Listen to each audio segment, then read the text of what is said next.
তুমি এখনো নামাজ পড়ো না,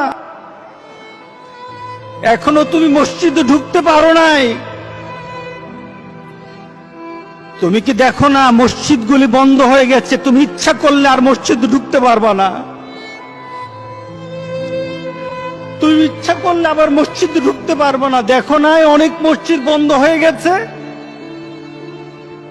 মসজিদে তুমি যদি ঢুকতে না পারো, তুমি কি দেখো না আজকে যারা মারা যায় তাদের মৃত্যুর পর তাদের কাছে কেউ যায় না।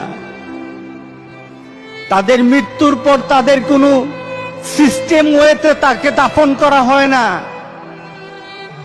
তাকে উচ্ছিষ্ট একটা জিনিসের মতো মাটির সাথে দাফন করে দেওয়া হয়।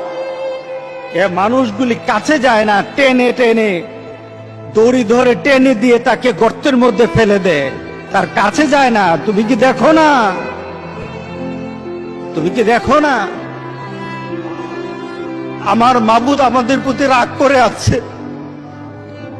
আমাদের মাবুদ আমাদের প্রতি রাগ করে আছে। আমাদের মাবুদকে আমাদেরকে সন্তুষ্ট করতে হবে, সন্তুষ্ট করতে হবে। যিনি গজব দিয়েছেন উনি আমাদেরকে বাঁচাবেন। আমরা আমাদের মাবুদকে রাজি করতে হবে। আমরা তওবার মাধ্যমে আল্লাহকে রাজি করতে আর চেষ্টা হব। গোটা পৃথিবীর মুসলমান আর সময় নাই, আর সময় নাই। আপনি এখন বাংলাদেশের রাস্তাঘাটে হাঁটেন, এমন পরিবেশ যেন আল্লাহ না করে, জোরে বলে আল্লাহুম্মা আমিন। এমন পরিবেশ যেন আল্লাহ না করে বাংলাদেশের মানুষ ঘর থেকে বের হবে না। যখন ঘর থেকে কেউ বের হবে তার লাশটা বের হবে, কেউ জানাজাও দিবে না। এমন হয়ে যাবে যদি আল্লাহকে সন্তুষ্ট না করতে পারেন, এমন হয়ে যাবে।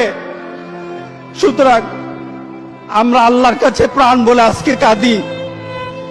যারা নামাজ পড়ো না, তুমি টের পাও না মসজিদের দরজা তোমার জন্য বন্ধ হয়ে যাবে। তুমি মনে রেখে দিও, মসজিদের সাথে তোমার সম্পর্ক তোমার হয় নাই, তুমি জান্নাতের দরজাও তুমি খুলতে পারবা না। তুমি এখনো বেনামাজি, এখনো সকালবেলা তুমি ঘুমাও, এখনো তুমি আল্লাহকে ভুলে আছো, এখনো তোমার কাছে তওবার কথা তোমার চিন্তাতে আসে নাই। তুমি অনেক কিছু হতে পারো, তুমি মুসলমানের কাতারে থাকবা না।